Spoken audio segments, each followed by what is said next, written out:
বিসমিল্লাহির রহমানির রহিম।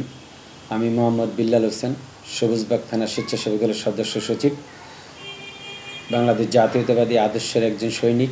যারা ধর্মপ্রাণ মুসলমান ঈদ করার জন্য দেশের বাড়িতে যাবে, যারা ঢাকায় ঈদ করবে, সবাইকে আমার ব্যক্তিগত পক্ষ হইতে ঈদুল আজহার শুভেচ্ছা এবং ঈদ মুবারক।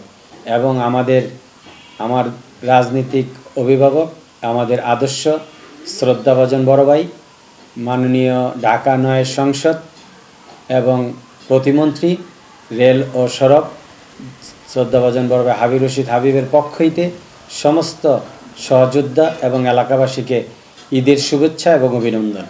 ঈদ যেন আমাদেরকে ঈদের মাধ্যমে সবাই আনন্দ বয়ে আসুক। রাস্তাঘাটে সবাই সতর্কভাবে চলাফেরা করবেন, যেন কারো একটু অসচেতন যেন কেউ পরিবারের কান্না নিয়ে আসে। তাদের কাছে আল্লাহর কাছে সুবহানাহু ওয়া তাআলার কাছে দোয়া করব যেন সবাই সুস্থভাবে ঈদ করে ঢাকায় ফিরে আসতে পারে। এলাকাবাসীর যেই সমস্যাগুলো আছে সামনে ঈদকে রেখে যারা কুরবানি করবেন, আশা করি এই কুরবানির মাধ্যমে যেন আমাদের কুরবানির মাধ্যমে আমাদের মনের ভিতরে যে পশুত্ব আছে সেটাও যেন আমরা কুরবানি করতে পারি। মুসলমান ভাই ভাই এবং একই এলাকার সবাইকে নিয়ে আমরা বসবাস করতে পারি, সবাইকে নিয়ে একসাথে আমরা চলতে পারি, একটা সমাজ গড়তে পারি, এই আশাই প্রত্যয় আমি করছি। কুরবানির পরে যার যার অবস্থান থেকে অবশ্যই যার যার বাড়ির আঙ্গিনাকে পরিষ্কার করবেন। আশা করি যেহেতু ডেঙ্গু মহামারী আকার ধারণ করেছে, আমাদেরকেই সর্বোচ্চ সতর্ক হতে হবে।